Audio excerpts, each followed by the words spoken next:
Cette fois-ci, on parle environnement. Raoul, bonjour. Bonjour, René Sogo. Et dans la rubrique Pieds sur terre, on s'intéresse ce matin aux normes en matière de vidange de latrines. D'abord, quel est le constat? Oui, la question de l'assainissement reste au cœur des préoccupations de santé publique.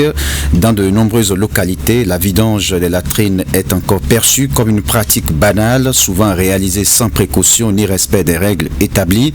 Pourtant, les normes en la matière existent et ne sont pas de simples recommandations techniques. Elles constituent plutôt un véritable levier de prévention contre les maladies hydriques telles que le choléra, la typhoïde ou les diarrhées aiguës. Ces normes définissent entre autres les conditions de sécurité pour les vidangeurs, la fréquence de vidange, les méthodes autorisées ainsi que les lieux appropriés pour le traitement et l'évacuation des boues.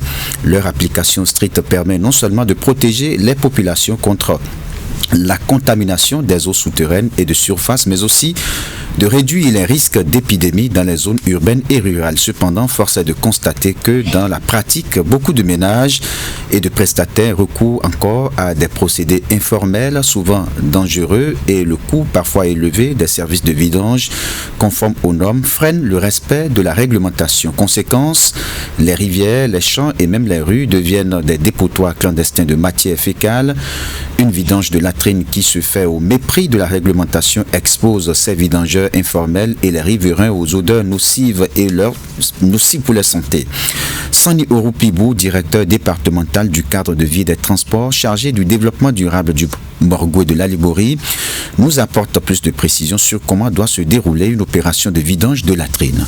La manipulation de ces boues-là, c'est une opération délicate. D'ailleurs, il y a un certain nombre de dispositions qu'il faut prendre. Ceux qui vident avec les camions, mais lorsqu'ils viennent, le chauffeur et tous ceux qui doivent travailler sur le sujet sont protégés. Donc il y a des épis qu'on porte pour pouvoir prévenir tout risque de contamination ou de contact direct avec les selles. Alors, ce qui veut dire que même si c'est une vidange manuelle qu'on est en train de faire, on doit prendre toutes les dispositions. Et parmi ces dispositions, il y a des infrastructures qui sont commises pour recevoir les boues qu'on a vidées au niveau des latrines. Bon, s'il n'y a pas l'équipement nécessaire en termes d'infrastructure, c'est qu'on va les déverser dans un lieu qui est identifié par les pouvoirs publics. Je veux entendre ici par pouvoirs publics les collectivités territoriales, c'est-à-dire les mairies et les municipalités. S'il s'agit d'opérations d'enfouissement, on ne se lève pas pour enfouir les selles, les boues là comme on veut.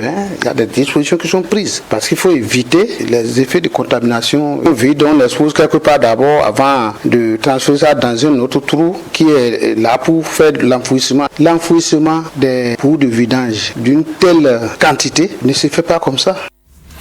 Voilà.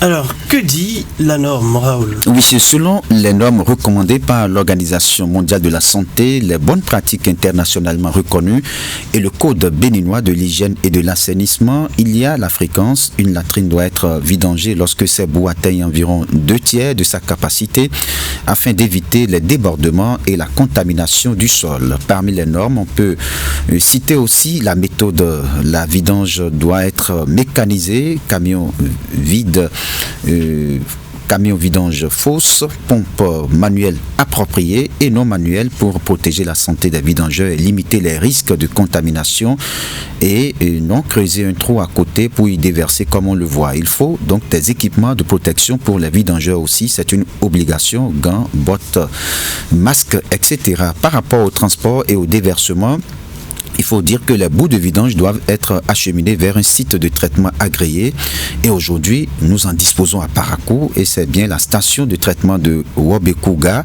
c'est dans le 2e arrondissement. Ces boues ne doivent pas être rejetées dans la nature n'importe comment. Ces normes, et pourquoi ces normes, il faut le rappeler, c'est pour prévenir justement la propagation des maladies que j'ai citées tantôt. C'est d'ailleurs pourquoi Sani Orupibou fait 2 recommandations importantes et insiste notamment sur le recours aux spécialistes.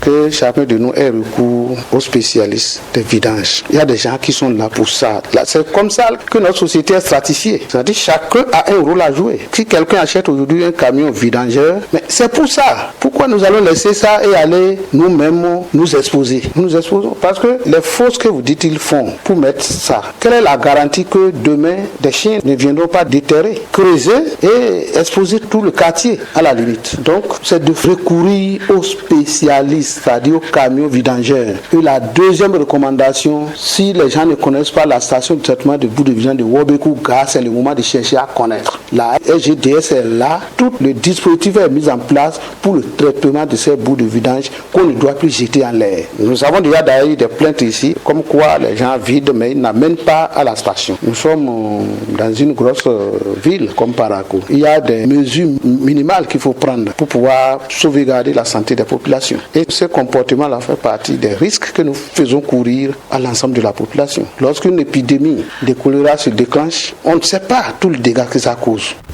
Alors, quels sont les défis à relever en matière de vidange des latrines? Oui, René Soglo, entre autres défis, c'est d'abord la réduction du coût élevé des services conformes aux normes. C'est un frein pour beaucoup de ménages qui préfèrent se tourner vers des solutions moins chères mais plus risquées. À cela s'ajoute un déficit de contrôle sur le terrain. Les municipalités, qui devraient être en première ligne, peinent parfois à appliquer la réglementation et à sanctionner ou à sensibiliser suffisamment les populations. Et pourtant, les bénéfices du respect des normes sont indiscutables. Chaque opération de vidange effectuée dans les règles réduit le risque d'épidémie, préserve la qualité des sols et de l'eau et garantit un environnement plus sain. C'est aussi un pas important vers les ODD, les objectifs de développement durable, notamment celui lié à l'accès universel à un environnement adéquat. Il faut donc retenir que le domaine de l'assainissement, la vidange des latrines est l'un des sujets les plus sensibles, mais aussi l'un des plus négligés. Si, pour beaucoup, elle se résume à une simple opération de nettoyage de fosses, il faut rappeler qu'elle obéit à des règles strictes, ces règles qui sont justement les normes et recommandations établies par les pouvoirs publics et les instances sanitaires internationales. Voilà, merci à vous, Raoul Steve Gounoukan.